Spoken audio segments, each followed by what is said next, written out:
Good afternoon, everybody. I'm Muriel Bowser. I am the mayor of Washington, D.C. I am joined by our Congresswoman Eleanor Holmes Norton, Council Chairman Phil Mendelson, and members of the Council of the District of Columbia. We are here on a beautiful day in our beautiful city, and our priority is to keep Washington, D.C. a beautiful world-class city. But unfortunately, we are here today to talk about potentially devastating and really highly unusual situation that we faced with the draft budget CR that would immediately have the effect of cutting $1 billion out of our local budget. So let me tell you what's happening. In the most recent continuing resolution language, it ignores our already congressionally approved fiscal 2025 budget. Instead, it would peg us at FY24 levels, the levels that federal agencies are, because they do not have an approved FY25 budget. But we are not a federal agency. We are a city, county, state all at once, and we provide direct services to the people of the District of Columbia, visitors to the District of Columbia, businesses in the District of Columbia, diplomats and visiting heads of state, and everyone who works here in the Congress. Our budget was balanced and approved. And if we go back to fiscal 2024 levels, we would be forced to reduce spending by $1.1 billion in only 6 months. But here is why we're here today, because Congress can fix this. They can fix this $1.1 billion problem that we have brought to their attention in the draft CR. The Congress can add the language back to the continuing resolution, the same language that's been there for the past 2 continuing resolutions that authorize us to spend our locally generated revenue according to our own approved budget and timeline. And I want to emphasize the local part of that statement. The District of Columbia raises and spends its own money just like every other state.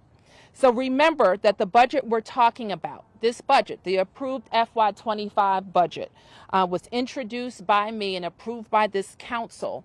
It focuses on 3 main areas: public safety, public education, and economic growth.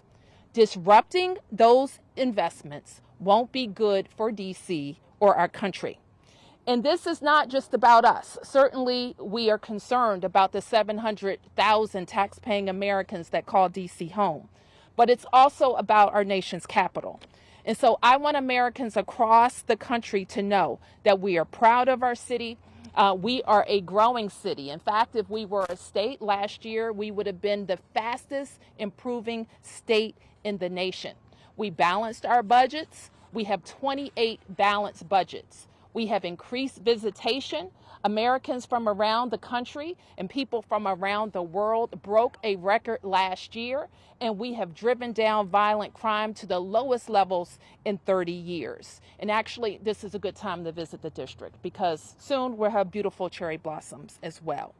This action, let me be clear, if the Congress goes through with this action, it will work against a priority that President Trump and I share, and that is to make Washington, D.C. the best, most beautiful city in the world. And we want to work with our partners in the federal government to ensure that D.C. always represents the strength and prosperity of this country. I am pleased now to introduce our Congresswoman Eleanor Holmes Norton, who always works with her colleagues to make sure that any anomalies are addressed. Congresswoman Norton.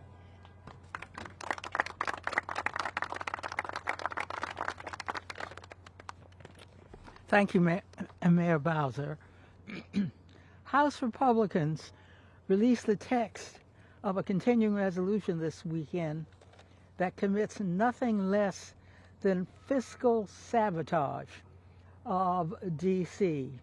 It is the latest blow in an escalating war on D.C. residents. and the limited home rule D.C. currently possesses. The CR omitted a long-standing provision that would allow D.C. to continue spending its local fiscal year 2025 budget, and instead treats D.C. as a federal agency, forcing the district to revert to spending at fiscal year 2024 levels for the remainder of the year.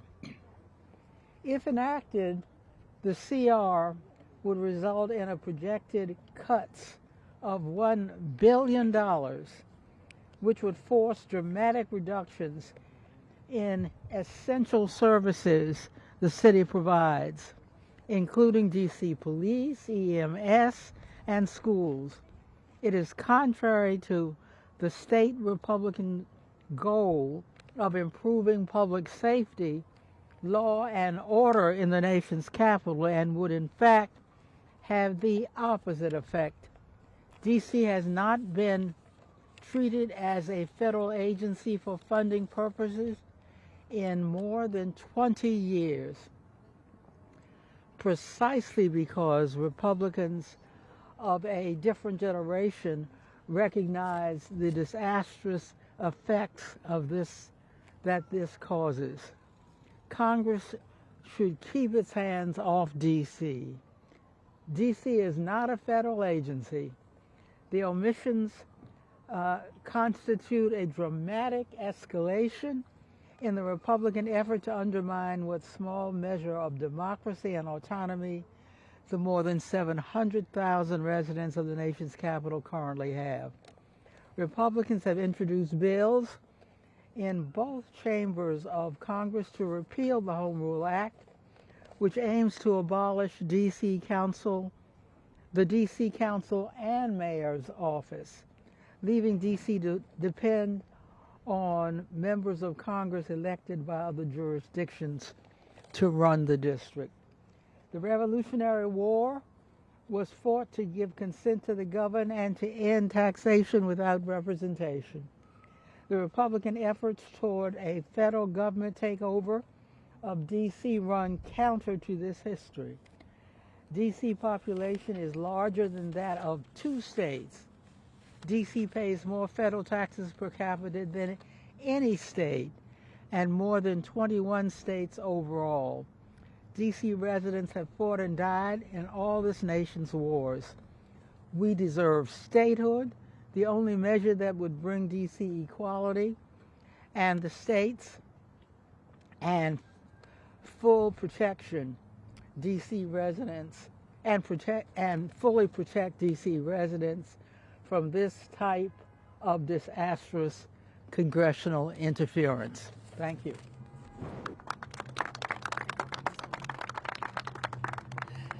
Thank you, Congresswoman Norton, and I'd like to introduce now the Chairman of the Council of the District of Columbia, Phil Mendelson. Thank you, Mayor Bowser. Good afternoon. Before I go any further, I do want to introduce my colleagues who are here, and we are all here because we're making a point that the District of Columbia government is unified in concern and opposition to the language that is or is not in this continuing resolution adversely affecting the district. I'm joined by my colleagues, Councilmember Brianne Nadeau, Matt Fruman, Janice Lewis-George, Zachary Parker, Charles Allen, Wendell Felder, Anita Bonds, Kenyon McDuffie, Christina Henderson, and Robert White. There's one member missing because she is out of town. We are deeply concerned about the language that was released in the continuing resolution because of its adverse effect on the district. The mayor made the point that we would have to cut about $1 billion. Well, we would have a half a year to cut that 1 year savings, the difference between fiscal year 2024 and 2025. What does that mean? Why am I saying that? Because actually the effect is we would have to cut $2 billion in the remaining 6 months to achieve the $1 billion annualized savings.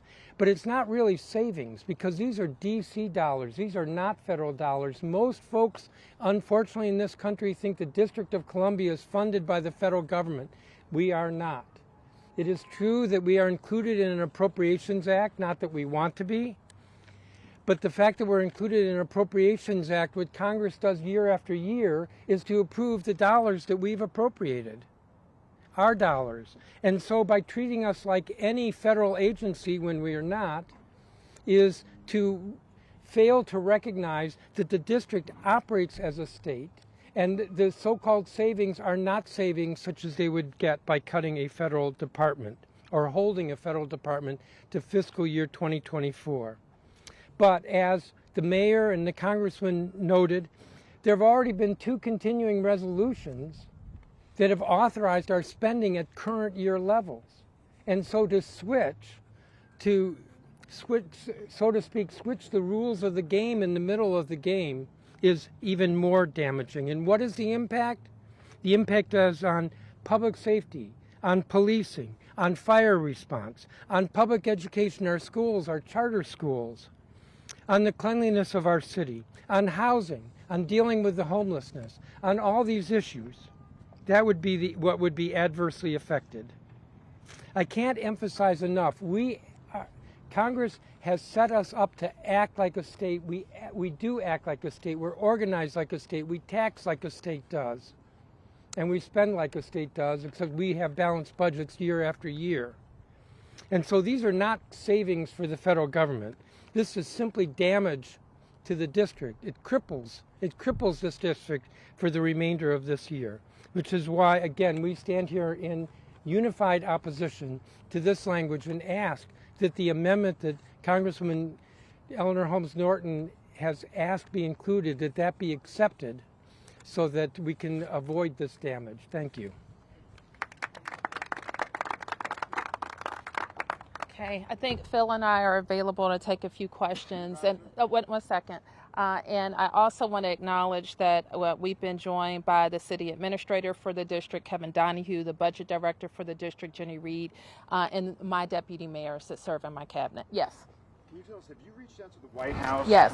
What can you tell us about that conversation? That they are aware of what's happening at the Congress, and we've asked for their help. Are they sympathetic with you, or they indicated they would help on your behalf? I think they've indicated that it didn't come from them.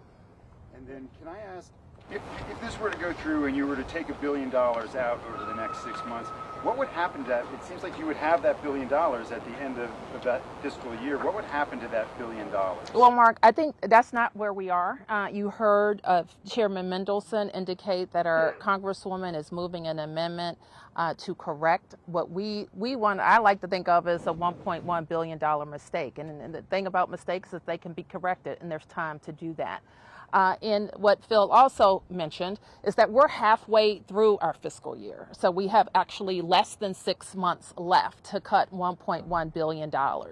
And the way our budgets are made up, and I'm going to ask Kevin and Jenny to be on deck, is that there's really, you have to go to the big spending agencies to get to that kind of money that fast.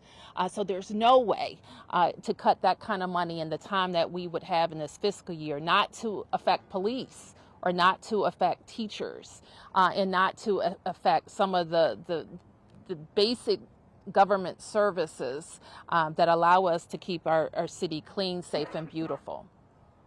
Mayor Bowser, same question about the Speaker and the Chair of the Appropriations Committee. Have you spoken to them about this? We're reaching out to all of their offices. I don't know, Phil, if you want to mention anything else. I've had communication with the Appropriations. Yes. Now, Bowser, you hit Campbell Robertson was it. And when I say reach out, let me just be more clear. We're having conversations with the staff that we always work on issues affecting the district. You had proposed Can you introduce yourself? Campbell Robertson with the New York Times. Okay. You had proposed a budget that was about $500 million cuts last year. Yes. And some of that was restored by the City Council. Yes. Well, you know how budgets work. Oh, I do. Could you explain why this would be more painful than, some version of what you're proposing? Is it the timing, is it the speed, or is it the scale? Well, let me just step back a little bit, just kind of on the premise. The district, as I already mentioned, is not a federal agency, and so we have an approved budget. It's the feds that haven't approved the FY25 budget. We have, and we have been operating under that budget for over 6 months. So we have expended half of what has been approved. And if we are asked now to cut the remainder in 6 months, it has an even more significant impact. And that's why we say before, when I introduced cuts, to answer you more specifically, it did not affect police spending. This probably would. It did not affect the public schools or the public charter schools. This could, because we have to, if you think of the district's budget and how it's made up, our top agencies are in Health and Human Services, Medicaid spending, which in a short period of time, we probably wouldn't be able to do anything there. But the other big agencies are public education and public safety.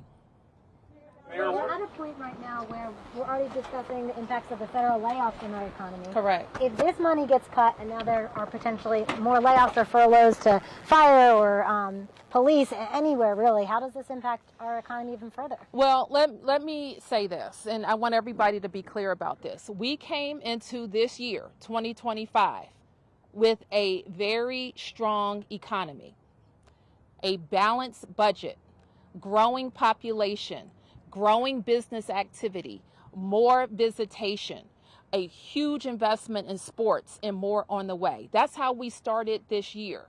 And the things that have changed is that our economy, our workforce is being gutted, and it is going to have the impact over the long haul, certainly over the next 4 years, of decreasing our anticipated revenues by over $1 billion.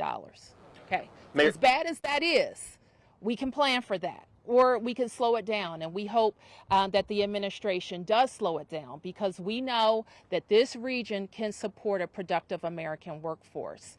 This, on top of it, also sends the signal that the federal government would be working against our joint goals. And those joint goals are making the city safe, beautiful, growing, thriving, and a symbol to the world that our nation's capital reflects great American values. Mayor Bowser. Necessary given the $1 billion deficit forecasted over the next 3 years. We have an upcoming budget process that will address any spending pressures. We're in that process right now. In about 3 weeks, I'm scheduled to send a balanced budget to the Council of the District of Columbia. And it will be balanced, and it will represent the forecast that our CFO has. But it will also reflect investments that will help the city grow.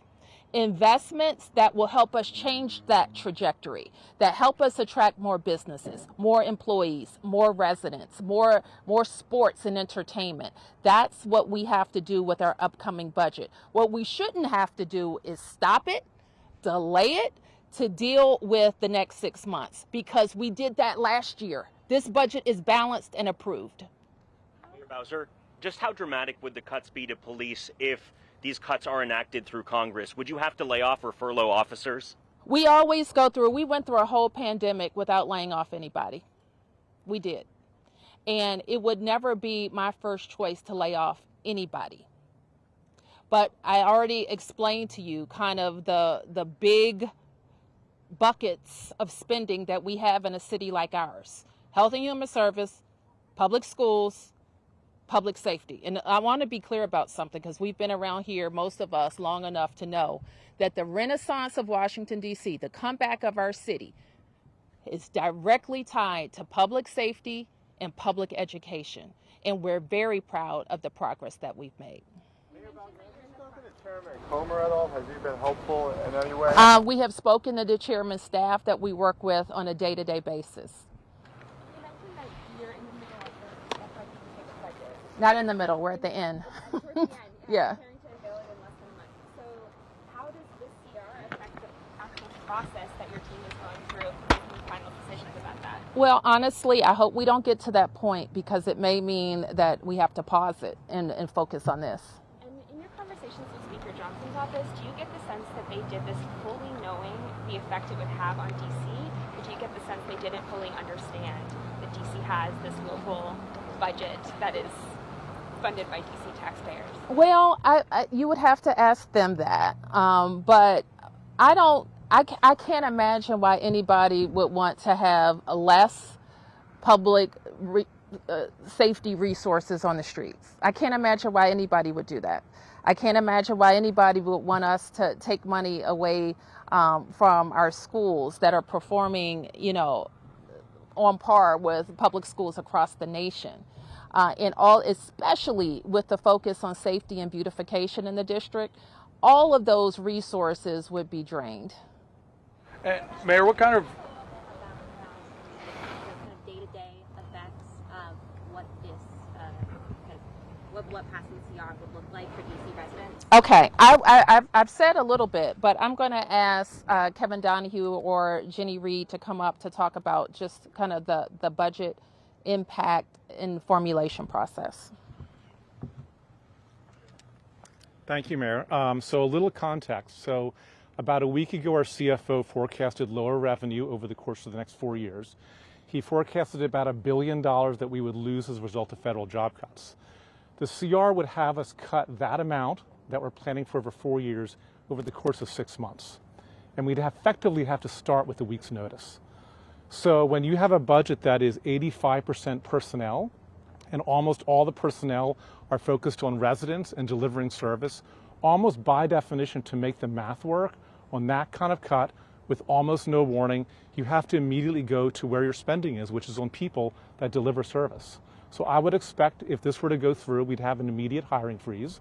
We'd follow up by identifying where we would begin layoffs, and we would have to relatively shortly begin layoffs to core services. We would try to protect and minimize the impact, but inevitably, if you're making effectively 4 years worth of reductions in a single year over 6 months with 5 days warning, there's not the time for the kind of planning we do each and every budget. A question was asked earlier about our last budget. We did, in fact, in our last budget, have to make about $500 million in cuts in 1 year. We had 6 months to plan for it. We were able to take it from efficiencies. We were able to identify services that were low performing or underutilized and sunset those. They were thoughtfully done in ways that minimize the impact on DC residents and visitors. When you're making that volume of cut, you're doubling it, and you're giving yourselves not 6 months to plan for it, but about 5 or 6 days. You don't have that kind of planning or thoughtfulness. You try to immediately begin to pull spending down to be able to hit the year-end number. And that starts with people, because 85% of taxpayer dollars goes to people who directly serve DC residents. Okay. Just a couple more. Others? Well, and would if this cut goes through, would that put any pause in, possible plans of putting a new NFL stadium in future budgets? Thank you for asking that question. It would put a pause in investments in how we grow. And that's what, to deal with the forecast for the next 4 years, we have to be attracting new companies. We have to attract more residents, more workers, more entertainment options, including how we activate 177 acres that are now unused. Examining the district's bond rating in response to these federal workforce cuts, if the CR were to pass, would that at all play into the bond rating analysis? Do you know about that? I don't know if I could say that. Last question.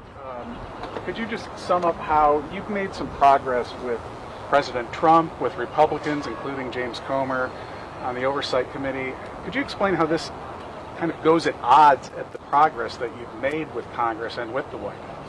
Well, our Congresswoman works with her colleagues every day on issues that impact the district, and we get big things done all of the time. We're talking about RFK. We could be talking about Poplar Point, or delivering the Frederick Douglass Bridge, or the transformation of the wharf. There are a lot of things that we do together. We also agree with the president's focus on in-person work.